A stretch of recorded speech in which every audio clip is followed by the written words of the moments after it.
All right, Paul, it's an absolute pleasure to have you back on the Positive Podcast today. How you doing? Thank you, Adam. Nice to be here. Yeah, no, you're most welcome. It's always great to connect with you and good to see you again. And yeah, we had a little chat and we thought, we'd have a few topics in mind because you want to like look at mental health and the impacts that people are going through in society today. Because there's quite a lot of it. There is, and I'm sure your audience will agree as well. You only have to walk through any town or city, and you've got people living rough. You've got people walking around responding to voices, um, coming up asking for money, and they really. There's so many people out there that still aren't getting the help, whether it's because it's financial, it's budgets. It stems. I think my feeling is, Adam, it stems from the COVID session we had, not session, but the issues we had around COVID. I spoke to many a person who has been mentally unwell, and listening to their stories is quite horrific, especially in high-rise flats when you couldn't even go out. And here's these people being tormented, really, hearing the voices, not seeing anybody. If they were lucky enough to get an appointment, it's on a screen where they would feel more, safer and more listened to, I think, if they were face to face. And I think it's really, really sad, and we all try to do our bit, but you always got to remember it's quite easy to stereotype and throw a blanket over and just go, it's blanket cover. People are just putting it on, like, all that kind of stuff. That's nonsense. People are desperate. Yeah, I agree. I think since the lockdown and COVID, people are definitely, they were isolated. Even people who probably didn't have much mental health going on certainly experienced those triggers, and it kind of COVID and the lockdown was a trigger for some people that really kind of inflated whatever is below the surface. And I think, the cost of living and all these different societal pressures and people, like you said, if there was schizophrenia, psychosis, or they're having voices, and then they were, they're by themselves, um, and all of that situation, it was like a pressure cooker. But people who had a lot of mental health conditions, I think felt the worst brunt of it. And I think, like you said, in society we see lots of people with tons of mental health conditions and on all sorts of medications as well. And I think, you know, medication's great if it works for them and it's the right medication, but a lot of people I find have got tons of medication that doesn't really suit them, but they keep taking it, which then makes their mental health worse sometimes. I don't Yeah, know it if you does. found. Yeah, it does. Yeah, yeah. There have been situations like that. Yeah, definitely. Yeah. No, I totally agree with you there. One thing that came to mind just now, Adam, was the fact that when lockdown was put in place, nobody slept on the streets. Nobody slept on the streets. They were all everybody was taken into hotels and B&Bs, and some people, the members of the public offered rooms and all that. And as soon as the lockdown, it was like closed up and right, we can go out now. Everybody appeared in the shop doorways and roaming the streets in the early hours of the morning. How do you answer that? Yeah, it's pretty wild. I mean, like in my my day job, I work helping homeless people, and that was they covered that in a meeting. They said, when that happened, the main government Mm. said, everyone needs to get out. So they put that out there. And obviously when the restrictions lifted for whatever reason, they, turfed everyone back out.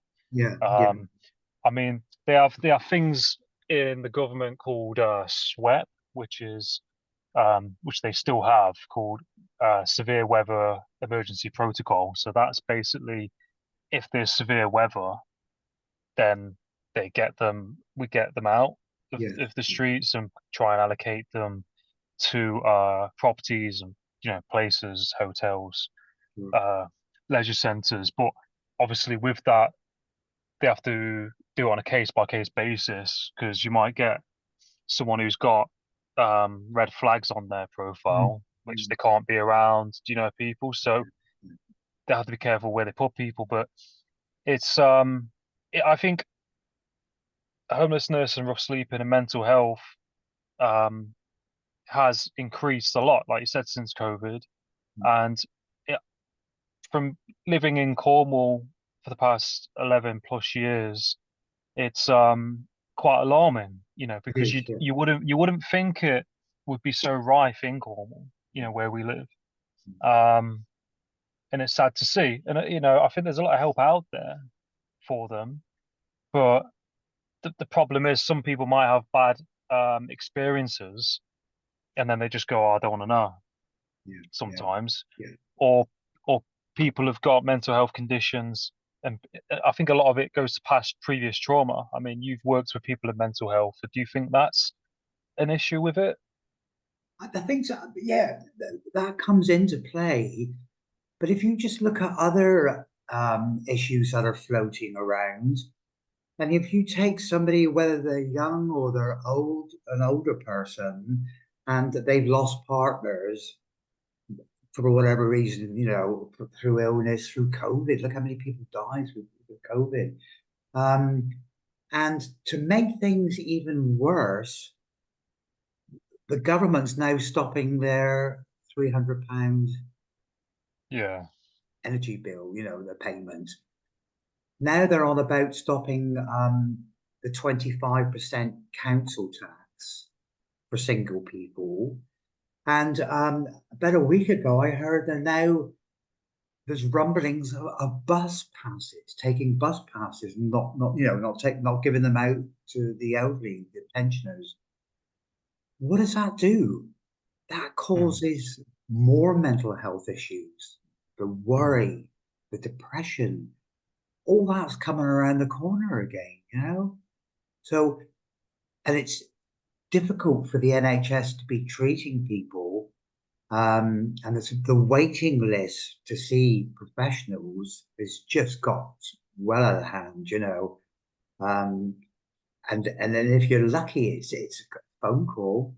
There's no contact, yeah. no human contact. As in, Yeah. Yeah, I've worked with people and they haven't heard from the doctor and they've needed to be seen. And I've had to go into the GP practice with them to say they're not being seen to or spoken to, then they need to be allocated an appointment for medication or whatever. yeah, And sometimes it's only until I've gone in and said, look, need sorting, they'll then sort it. But it shouldn't have to come to that point no, if someone or haven't do you mean a physical person or yourself going in? And I've experienced it on the phone where I phone on behalf of somebody yeah, to the NHS, and I've said, when's their appointment going to be? And they're like, we don't know. And I'm like, what do you mean you don't know? And they said, oh, well, they're on a waiting list. I said, well, how long? I said, is it 6 months to a year? They went, yeah, possibly. yeah, And I had to say, can I speak to, uh, they said, oh, we can pass you on to the one of the nurses. Is it the district nurse yeah, yeah, yeah, to forward it to them? And yeah, it's literally a shot in the dark. And like you said, it all has an impact on people's mental health because they then want support and need support. And then if they don't get it, they might just go, oh, sod it. yeah, And yeah. then, do you know what I mean? The problem doesn't get solved. So, Absolutely, yeah, absolutely, yeah, yeah. Do you know the saddest thing that I picked up a few weeks ago? I went down for an annual check to GPs, and yeah, when you go down next, Adam, because you're like an advocate for yeah, clients, yeah, you know, yeah, well, you are. Uh, when you go in there, look in the bins and notice how many prescriptions are screwed up and thrown in the bin mm, because they can't afford the medication. yeah, People can't afford it. £8, £9 for each individual pack of tablets. Yeah, it's yeah. wrong. wrong. It is wild because I did go into a chemist like the other week, and I think there was like um certain oils or something like that, certain medication, and it's like yeah, it's expensive, like £20. And I thought for a small tube as well, Yeah. really small tube, and I Yeah. was like, Christ, it's probably cheaper to like find it on Amazon or something like that. That's right. Yeah, yeah, yeah. I mean Um, that's wrong, isn't it? Because people are making money out of it, yeah, aren't they? You know, a lot of money. yeah, is there's a lot of issues, and I think it needs to be solved and needs to be looked at. And it just seems like if people have private care, they get, you have to pay for it, but they get seen to. But it shouldn't be the fact that people have to turn to, do you know what I mean, going private, I guess, or whatever. You like it's like you're railroaded, aren't you? Mm. Railroaded into like there's an 8 year waiting list um ADHD now. Is it Eight, really 8 years? eight Eight, years on eight the years. NHS, and people are Wow, railroaded to go into the private sector to get it done, and then you're seen within a month. that's wild, isn't it? Yeah, And that's just crazy. it probably costs quite a lot as well. I think one estimate was nearly touching £1,500, Really, 2 hour assessment. £1,500 2 hour Yeah, assessment. yeah, Wow. yeah. It's a lot. Yeah, and that's crazy, isn't it? I mean, 8 years. I mean, I have heard of, I think I had a friend at school and he had to wait 3 or 4 years, something like that, in the Midlands. Yeah, But like you said, people have got things going on and they need help and support, and you want that help and support to be on standby. And sometimes it has to get really, really bad for things to get sorted yeah, sometimes, yeah. which shouldn't be the case as well. Yeah, you're correct there. I've seen that over and over throughout my career. It's when Yeah. somebody actually has done something, yet they've been crying out for help, that they're now in custodial, you know, in prisons and high secure hospitals. And when you read the notes, Adam, you're like, well, hang on a minute. This person actually tried to get help Mm, and was turned away, more or less, you know. And mm, now this is awful things happened, and it feels like a punishment to them, you know. yeah. Yes, it's craziness. It was an interesting session I did a couple of months ago in the Shire Suite in Yeah, Bolton, yeah. Yeah, yeah. and I was asked if I would do a an hour session on mental health Nice. and talk about your journey. And I thought, well, yeah, I'd love to do that. So I got everything together, presentation, etc., and took some. They asked me to bring some books down, see if I could sell them. They did. They did. They sold out. I sold them all that night. Nice. And I couldn't believe how many people walked in that door. Mm. Seriously, and we put 100 chairs out just in case, like, and we were still putting chairs out. It was Wow. really something. Now, why I say that is, the public are very very interested, and they certainly were that evening because some people don't even know how you would get to see a professional.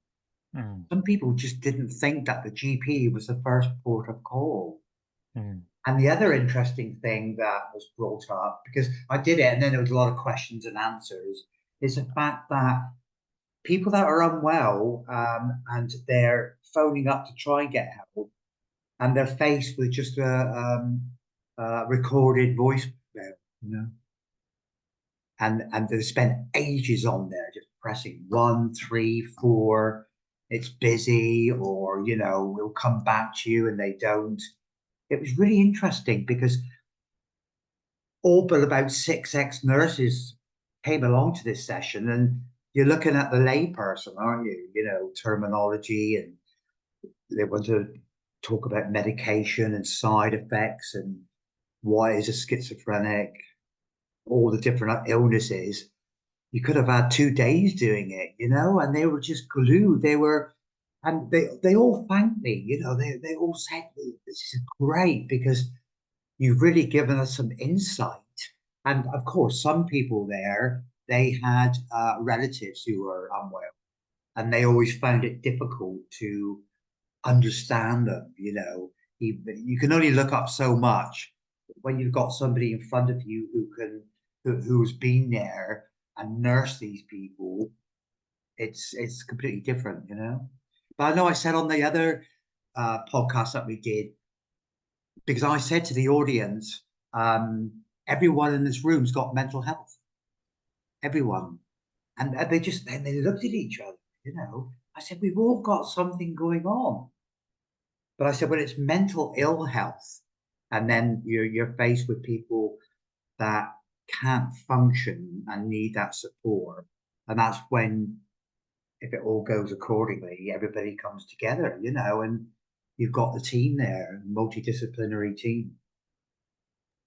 No, it's awesome what you did doing that talk and that loads of people went to it. It's really great, and I think it raises awareness for people who probably aren't too familiar with, mental health as well. Yes, And I yes, think it's often stigmatized with some people and taboo, like a taboo. I think that's quite old school, do you know what I mean? Even now, people don't want to go there sometimes, or no, they no, put labels on it.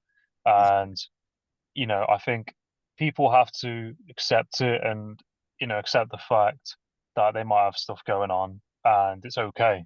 And yeah, yeah, I think it's finding ways of dealing with it in that's some way it. if people can, having some downtime or some kind of outlet that helps regulate your emotions. I That's mean, right. Yeah, yeah, especially if you work in the field, as you mm, have to do something to help you to kind of decompress. I think you used to listen to like, vinyl music, and I do the same. yeah, yeah, So yeah. you have to have something to help you wind down. But like also with It's an mental, excuse to get extra funding to buy vinyl. yeah, yeah, it is, yeah. It is a good excuse for that. Yeah. And I think like also you say mental health. It's like people have like they call them stress containers, don't they? So people have different things that might compound over time, and if that compounds over time, it can cause someone to have a mental health condition. If it's Mm. over time and not dealt with, it might seem small at the time, but things happening, whether that's, I don't know, trauma or the repetition of events. Did you ever see that with clients when you used to work in like psychiatric Oh gosh, yeah, yeah. place? Psychiatric units, broad bore, all the Yeah, units that I supported around the UK. You saw that all the time. yeah. Because you're talking to the teams, you're talking to the patients. It's just something really. How did you manage to get that cup of tea in the car and drive down? Great skill and responsibility. Do you know what I mean? Like it's blowing a gale outside as well, Yeah, so I was trying to like, yeah, yeah, that's it. Yeah, yeah. And of course, going back to this session I did, the word got out, and yeah, yeah. I've now been fixed up with a session in Blisland, a session in Nice. St. Breward, and a session in St. Judy. That's awesome. Yeah, because it spreads the word, it spreads it. Yeah, I'm not getting funds for it. I'm doing it because yeah. I've always been passionate about mental health, and I'll do my bit each day just to stop and talk to somebody wherever I Hmm. am. And what's interesting is that if you look at somebody, there's something not quite right. You make eye contact, and they make eye contact with you. And I've Hmm. had many a person who's done that and come up, had a conversation. Because some people would just put their heads down, not knowing and staying out of it.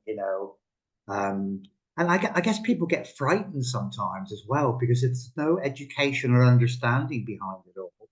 That's bound to Hmm. be, isn't it? It's bound to come up, really. Yeah. No, it's awesome that you've got those events organized and that you've been allocated those slots because like you said, it's spreading the word and sometimes having those conversations that people are afraid to have. Do you know what I mean to talk Mm. about? Yeah. And it helps get that ball rolling and then helps other people and other people can relate to it and then it helps them listening to it and hearing about it and probably talking about it and that's how it should work. That's the way it And should work, Adam. Yeah, absolutely. People shouldn't be embarrassed by what they're going through.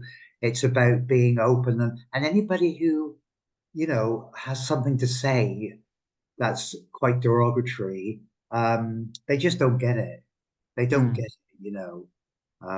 You do hear people saying, "Oh, they're just using that to get A, B, and C," which they don't get. yeah, I mean, especially when you've been working in mental health for so many years, you know when somebody's unwell. Believe me. Yeah. Yeah. definitely. And I think you have to, I think through training and experience, I think as well, you begin to see those signs, don't you? And I think the more you're in it, I guess the easier it is to spot those signs, isn't it? The Yeah. more you do it. Yeah. And, I think like with people in society, like you said, they might um say, for example, people in society, whether they're rough sleepers or people who are known to have mental health problems or whatever, if people standoffish with that, then that's not really helping the issue because that person's going to think, well, people are going to be thinking weird of me or not wanting to work with me. Yeah. Yeah. But they're still a person at the end of the day. And I've worked with people who've, been in prison and stuff like that. That's good. And I have a one-to-one with them, in a cafe and help them with paperwork, whatever it is. Yeah. And, Yeah. Yeah. they're sound. And when you get talking to some people, they've just had sometimes a bit of a rough upbringing and certain things weren't right at home sometimes, or certain things happen in their life, Yeah. and then they're left with this like a dark cloud over them, Yeah. from their past, but That's right. they're or how they come across, but they're generally okay people. Yeah. And Yeah. that I think it's those little um building blocks by listening to someone, talking to them, understanding them, helps them to get a bit better.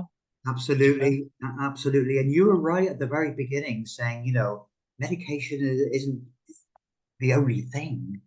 It's about, attending some counseling sessions, cognitive behavioral therapy for all different illnesses. It's about having a nurse that is your name nurse on a daily basis.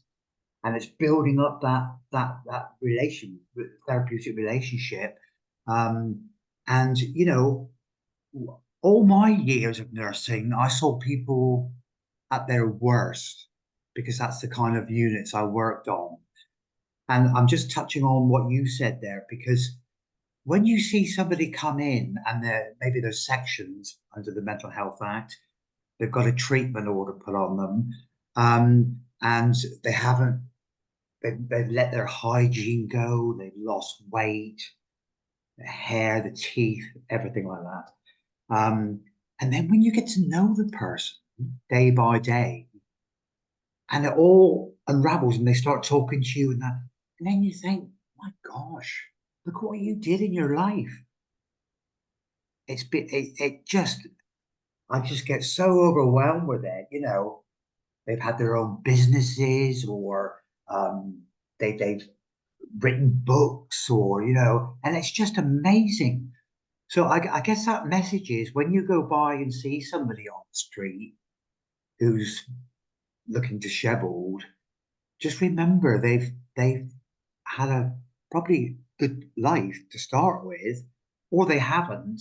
But it's just about making allowances, because I can tell you this: any of us could have that breakdown anytime. We could be when we finish this chat, I could go out, somebody's just run into me, a drunk driver or something. But now it's affected my life, and it's as quick as that. Hmm. without No, sounding without sounding negative, it's a no, fact. it's a fact and it's realistic. It's being realistic about, sequence of events and how things can end up because you hear about things happening to people, one minute they're okay and then you just never know. And I think that's why you have to just be ultra careful and ultra aware, when you drive and when you're out and about. And it's easy sometimes to listen to music or you could be thinking about something or something might have happened or whatever's on our minds. So it's easy for things to happen. And but yeah, like you said, it could be anybody. And with people you worked with in like wards and in prisons, like they had businesses and Yeah, everything was all honky dory, yeah, that's and right. something Yeah, something might have blipped them off, something might have happened, and that just leads to a whole of a sequence of events. And I think it's quite sobering, isn't it, when you think about it? It makes you quite mindful. it does. Yeah. People should think twice, how they approach people. Mm. And did you find like with mental health, do you like I'm 30, and like nowadays there's a lot of people who are quite young with mental health Very. like conditions. Did Was this the case when you was working in like psychiatric wards and hospitals you was in? So Yeah, and was it absolutely. the You would, same? yeah, you would still get a lot of young people in um, with schizophrenia, bipolar affective disorder, depression, OCD. You'd still get all that, and they were young.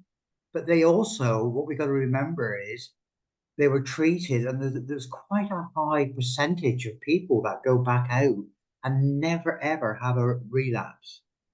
Mm, They don't have a relapse, and the other interesting thing is some people can understand this and realize and act on it is you have trigger points.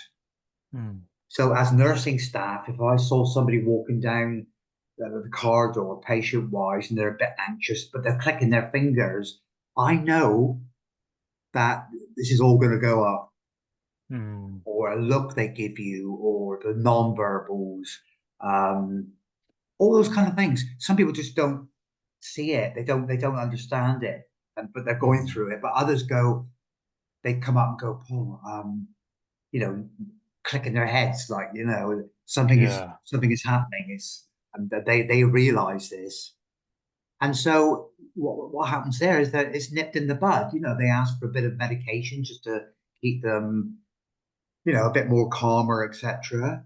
Um, but it's interesting, yeah, yeah, and I guess part of our job was to teach people as well how to recognize Mm, those signs. And I remember one chap who I was nursing, he heard quite a few voices, but he turned that around. It took a long time, and these mm, voices, one's bad enough, but he had quite a few, and they were always derogatory towards mm. him, and making him asking him to do things, and if he didn't do them, they would do it to him. Yeah. But what he would say now is to say, voice B, I'll give you 10 minutes of my time.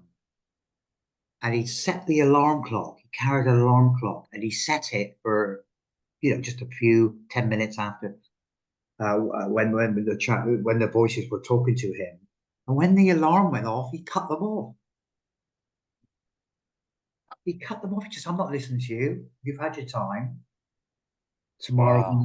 and he turned it all around. It was amazing. That's fascinating, isn't it? How he was able to do that. He was able to select it and go, Yeah, no, yeah. that's fascinating. It is. It is. Mind you, I felt every day was fascinating and Yeah. interesting.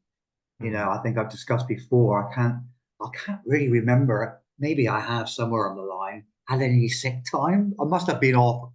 I don't. Yeah. It doesn't stand out. Where I remember when I was unwell there. I think I went off when I got assaulted, which is part of mental health. Not to say that everybody gets violent because they don't, but Yeah. when Yeah. somebody's actually lost touch with reality and they're seeing you as somebody completely different, Correct. with Yeah. three heads and or the devil. Yeah. But Yeah. yeah, very interesting. Yeah, yeah. It, it's fascinating, isn't it? And I think I commend you for your work that you did, and and what you still do as well. And Thank you. Thank it you. is you're welcome. And it's fascinating how people work and how they think and why they are who they are, Mm, and why they've got certain conditions and what's the cause of that. And I don't know, sometimes it's genetic, supposedly for some people. Um, but I've in my last job, I had a client. We got a taxi once, and he he then kicked off, had an outburst in public, and said the taxi driver looked at him a certain way, and then he shouted at the taxi driver, I won't say the word, called him a name, and then taxi driver drove off. But he was cool as a cucumber, and Yeah, then for whatever reason, he assumed he said something or thought something about him, and he yeah, had an outburst, yeah, and then we were like, "What? What was that all about?" yeah, yeah. Um, and you have to be very, very careful. I mean, if you're working with certain people, because it could be quite explosive depending on the Absolutely. circumstance, like Yeah, what you've experienced as well. yeah, that's right. It's a good point there. The other side of it, especially with schizophrenia, um, patients would always pick up um, signals and demands from the television or the radio. And I remember a patient who we were all shocked when the Twin Towers came down. And this patient was just horrified, like everybody else. But he was so paranoid and he really felt that he had caused those buildings to come. Wow. And that was like, it took ages to get him sorted out, really. He was adamant. And of course, the other side of it is a lot of people, when they become unwell, a huge percentage, religion will come into it. So Mm. they'll think they're God or Jesus. It's and yeah, it does come in quite heavy. Yeah, Yeah, it is. It is fascinating, and that's crazy that he thought. I mean, that he, to process that and to think that he caused that to yeah, happen. yeah, yeah. And Yeah, then it's it. other patients would be. We had a patient one year there. He was on a long stay ward, and he thought he was Mick Jagger. Oh, really? That's Yeah, not a bad yeah. person to think that you. No, no, he thought he was Mick It's Jagger, and pretty. he was going on tour with the Stones. Now you see, Wow. when somebody's delusional like that, years ago you would say, "No, you're not." But when somebody's unwell and they actually think it, it's so real to them. It Yeah. really is. So you wouldn't want to go out and say those kind of things because that would just make the person angry, you know. Mm. Um, but yeah, it went on for some months. He was treated, but the way I tested it out was you could see he was getting better, and I said to him, um, "Any touring? And how's Keith Richards? Really? What are you talking about?" And I said, "You're Mick Jagger, you were saying." What he said, it just shows you, doesn't it? And it was Yeah, nice to see he him was. get well. Yeah. Yeah, it's good he got better. And did you was it was it rare people kind of made like a full recovery in those places, or did Yes, it yeah. depend? People have made full recoveries. Yeah. And like I said, those that had those triggers, they would realize and then seek help.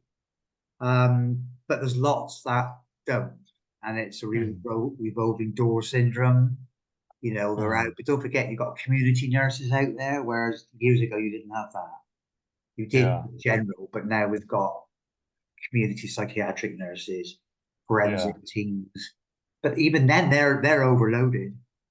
Their yeah, case yeah, sort of tripled, I think. It's yeah. hard. It's And hard, Adam. Yeah, it's hard. it is hard, and I think Cornwall as well. Like from doing my job, like we have meetings and they talk about how things work in Cornwall, Yeah, and there was they say it's not like anywhere else in the country because Cornwall's so vast yeah, yeah, and large. yeah. Um, especially like housing law, there's no other place like it.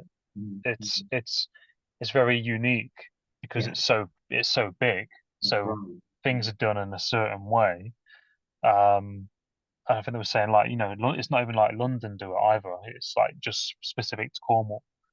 And people who work in the profession have to be mindful of their mental health because I said the other day in a meeting, I was like, I have to make sure I'm okay because I can't do my job that's right. if I'm not okay. Do you know what I mean? Yeah, yeah, So I Yeah. do certain things, but you've got to. But with like mental health was because there's a lot of drugs around now, and people do certain drugs and do certain things to help their mental health. Whether that's like, marijuana or whatever. But like, do you think like was it as bad when you was working in like St.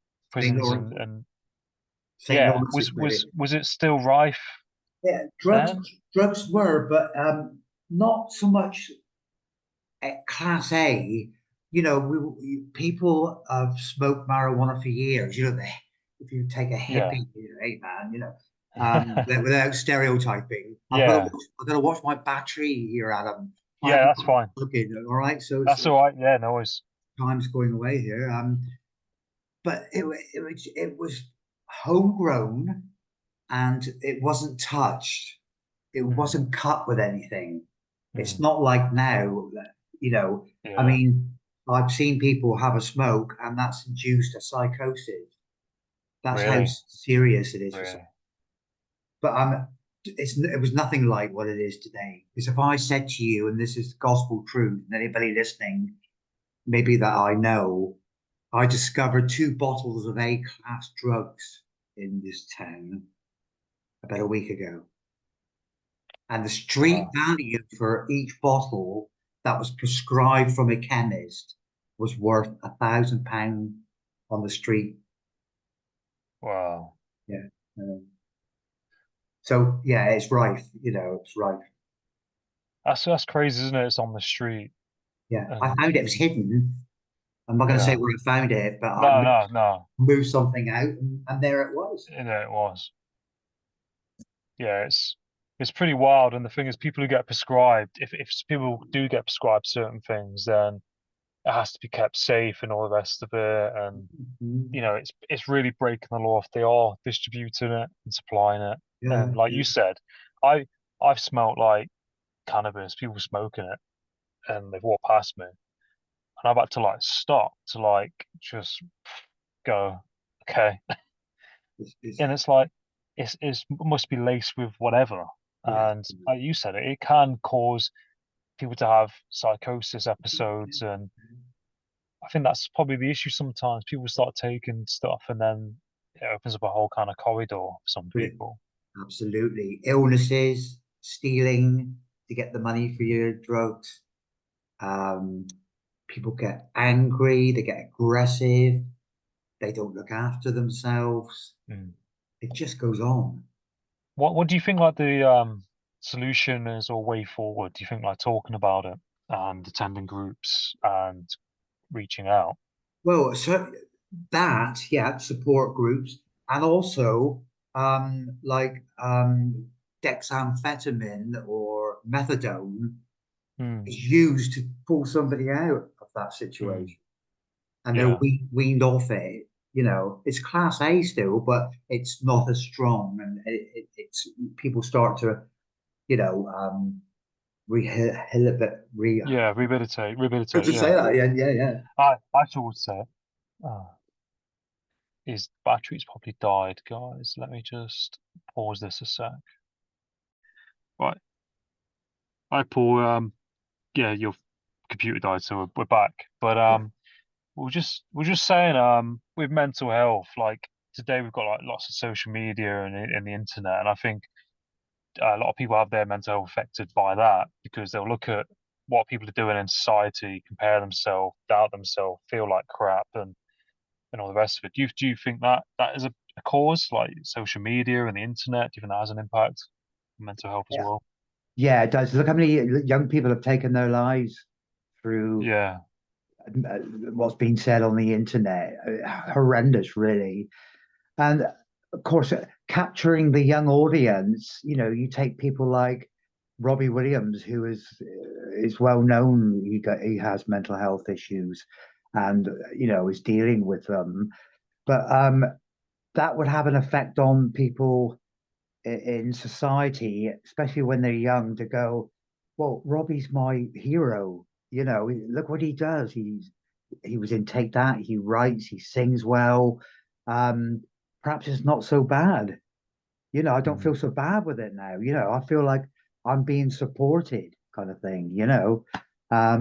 Even through music. I mean, music is a huge therapy for people mm. with mental health issues, even dementia. You go to Yeah. some of the homes and they'll play the old war. You got somebody on the piano singing and playing one of the old war songs, and they Oh know the wow. words.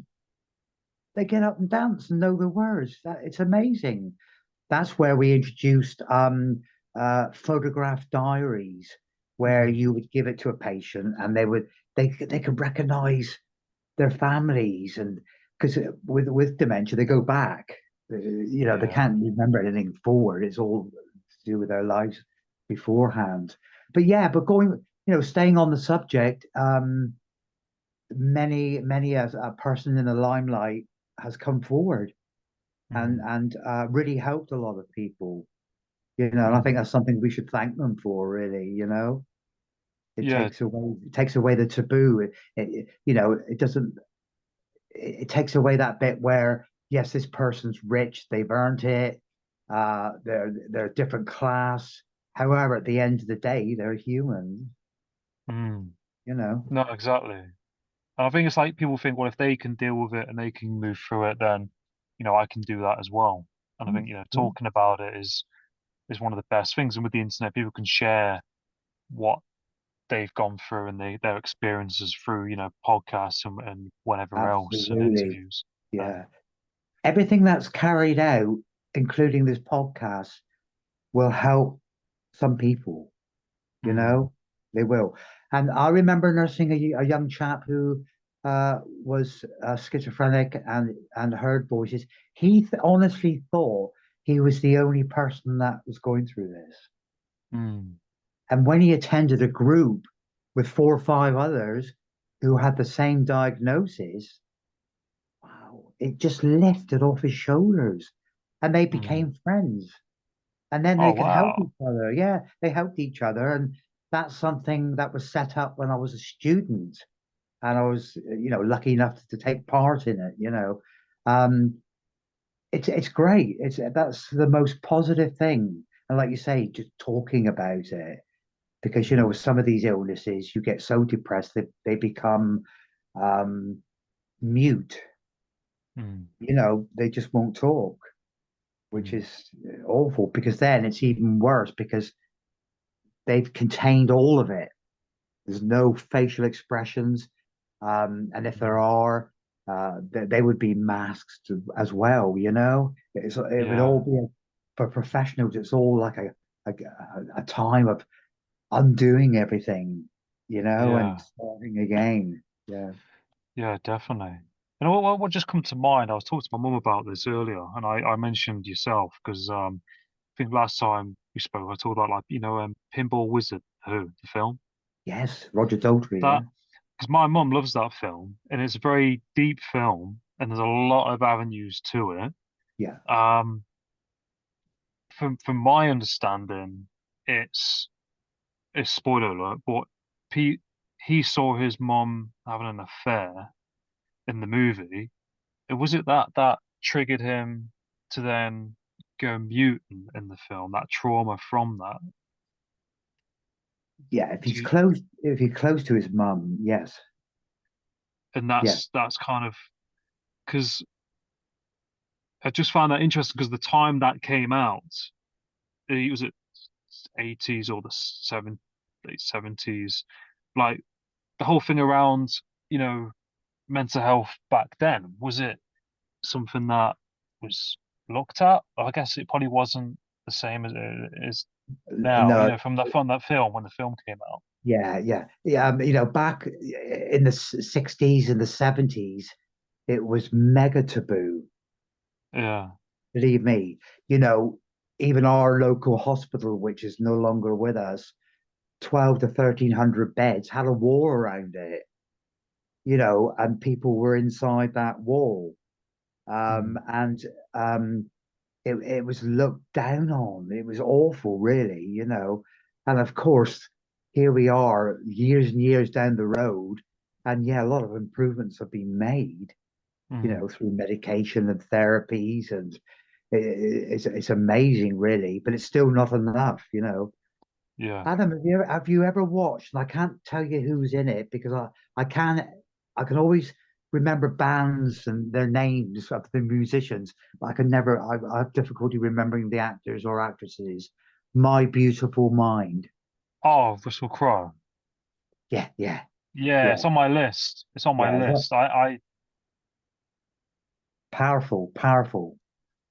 I might watch it tonight Yeah, because yeah. he's got I listened to him on a podcast with Joe Rogan, Russell Crowe, and I think he said is it he's got some mental health condition in the film or something's going on in the That's film. right. Yeah, I'm trying to think what the illness was now. Oh dear, dear, dear. Was he schizophrenic? No, I Um, don't think he was. No, yeah, no. I'll have to look it up. It's yeah, gone now. Yeah, but yeah. he said Russell Crowe said when he finished that film he was kind of happy he'd done it because it Hmm. took so much energy to get into that place. Yeah, yeah, yeah, yeah. But It's just there's so he would also get some understanding, wouldn't he? mm, That he perhaps didn't have before. yeah, there's another good film about mental health, and I don't know if you've seen it, and I think it's called Man Down with Shia LaBeouf. No, I haven't. No. And he's a soldier, he's a veteran from Afghanistan or Iraq, Yeah, and he yeah, comes back into society, but he's got PTSD, yeah. and it shows you through the lens what he's seeing, and he's doing certain things that aren't actually happening, but because of his PTSD, do you know what I mean, just goes sideways. So I think films are really good, aren't they? That they do highlight, do you know what I mean, certain They topics and do. Yeah, things. yeah. They do. Absolutely, they do. Yeah, yeah, yeah. Um, Gives everybody a but, clearer understanding, doesn't it? hmm. But I think, like you said, the main thing, talking about things and attending venues, and where can people get in touch with you, Paul, or get any queries or to attend anything that you're doing? And Well, also, is there anything that you're working on as well that you want to showcase or there is things I'm working on. I've finished 4 episodes of Channel 5. Um, awesome? yeah, and that's documentaries about high secure settings. So they really did focus on Broadmoor Hospital, having worked there. They were fascinated, the whole team, the producers, the camera people. Every time it was cut, it was like, gosh, never realized that. They learned as much as I learned about how they operate. So Yeah, I've got that, and I haven't got a date for it yet. yeah, of The course. other the other thing is, just about 2 months after that, I was contacted by True Crime, and Oh I'm wow, doing, good for yeah, you. yeah, I've got Awesome. I got a contract with them now, and what I'm doing at the moment is linking into some of the universities in New York and doing talks to forensic student nurses in Awesome. like year 3. Going back to what you were asking, if you go on to Bodmin Town Council, because I do a few Yeah, hours there just helping out, yeah, yeah, yeah. they kind of promote all these things, and you'll see Awesome. flyers coming out. Yeah, at Facebook, Bodmin Town Council site, so everybody's in the loop. No, awesome. Yeah, And if I've got friends overseas who listen to this, so that's um www.bodmintown.council, and yeah, then it will yeah. They come up. can just Yeah, open it up and it'll give you criteria there. yeah, Yeah, awesome. No, I yeah, think it's great. It's great, Paul, what you're doing, and I think it's awesome. The work you've done and the work you still do, and wanting to help other people and spread that message. And I wish you continued success for what you're doing. And anything you want me to put out there, I'll put out. yeah. I'm not going to give up, Adam. I'm going to continue with Yeah, it. It was meant to be, I think. mm, Yeah, definitely. yeah, Yeah, meant to be. keep on. So, if anybody wants any other further information, there's also the book Walls and Bridges. Yes, which I've read, which is an amazing book. I really enjoyed it. Thank you. Yeah, thanks. And where people can find that on Amazon, and if they want to get in touch on your email, they can email Yes, you. I'm also selling the book down at the vinyl shop, and it's Nice. it's a bit cheaper, so people can come in and get copies. I put loads of copies down there, and then because I only do a Thursday there, and I go back and they're gone. Yeah. It's amazing, you know. It's just like I'm over the moon. You know, I did it because of passion. I wrote it because I wanted to share my journey, and would it help not only people? Well, I've had people have nurse come up to me and they've Mm. said that is that really helped me. You know No, that's awesome. they're still in the system, and I've also had many a message from young people, middle-aged people saying, having read your book, Paul, I've now applied for my nurse training. Nice. Isn't that And that nice? it's lovely. And maybe it just touches me, you know? Yeah. Yeah. I And feel like the words out. It's lovely. Yeah. that's it. You know, you're inspiring other people to then leap into the profession and help other people. And Yeah. Yeah. that's really nice. You know, it's giving back, isn't it? And putting That's things it. out there to help other people, inspire them, and Right. And do all that. the people that gave me that support, Mm. I always said even when I was unqualified, I will give that back to Mm. whoever wants it. That's it. So I Yeah. remember in your book you said like people couldn't believe you went into it and did it Yeah. because of what you know when you was a lad.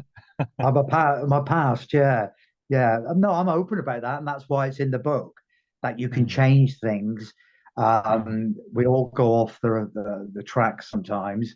I was a bit wild, but how everything was turned around, you know, Mm. with mentors, with growing up a bit, starting nursing at 18 years old.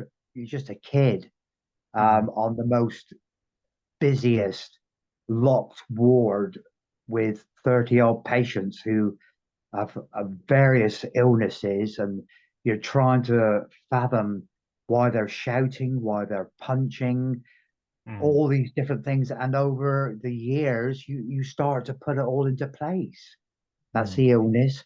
I'm now watching the trainers dispense prescribed medication, so you know that's for this illness, and side effects is for that, and and that's how it all started. And I know when I the first week when I walked into St. Lawrence's, it was fight or flight with some of the incidents that went on. Mm. But I'm glad I stayed, and I never looked back. I never looked Yeah. back, and I certainly didn't think I'd be here where I am now. Mm. Not at all. That's just like I pinch myself sometimes. I'm like, gosh, but you got to work for it, Adam. You know this. Mm. You got to work for it. You don't get silver spoons. You've got to No. get out there and give it your. You know, you got to be one Mm. of those people that are driving. Get in there. I want to get it. There's that Mm. carrot. In fact, there's 10 carrots, Yeah. and I want them. Mm. And you knock on Definitely. doors. Yeah, yeah. You can't just sit back and it's all going to fall in your lap. I used to knock on No. people's doors and go, "Oh, good afternoon. My name's Paul Deacon. This is what I do. And is there any way I can spend some time with you and I could be mentored?" I did it with Richard Branson. It was a bit Wow. it was a bit cheeky, but he couldn't do it because he was busy. I wanted him to mentor me every 3 months or whatever. But he wrote to me and just said, "Oh, you're doing wonderful. You're doing stay positive, and I would like to meet up, but I can't at the moment." But it's things like that. I'm here. I'm not going away. I want some support, and Mm. I'll do things for you as well. You can learn from me, and I can learn from you. Yeah, Yeah, that's it. And you got to put the work in, like you said, and you got to reach out, and you can't sit back and expect things to happen. And no, you got to, reach out to, even if it's high profile people, yeah, and yeah, if they've got time, they'll reply. And it's all these little things of support and encouragement, isn't it, that keep yeah. you going along the way. That's the And one. Yeah, you said you didn't plan on all this happening, but you got stuck in and you took that that leap of faith, and things kind of, it's like that karmic cycle, isn't it? Comes back around. And yeah, yeah. That's one. Yeah, yeah, definitely. Yeah. yeah, and I think it's great what you're doing, and it's always good talking to you, Paul. And Thank you, I thank think you, a lot and of you, people and take a you. lot from Yeah, this. yeah, and you. It's nice to come on the podcast. Yeah, I Yeah. enjoy it. Yeah. But I'll put everything in the description for people to get in contact with you, and I look forward to next time. Yeah, we'll do another one, Adam. Yeah. And just let everybody know my nickname's Tigger. Yeah, Yeah, yeah. I'm a Tigger. Yeah, Yeah. yeah. Bouncing around. All right, I'll Adam, put that in there. enjoy the rest of your day, mate, and thanks for having Yeah. me on.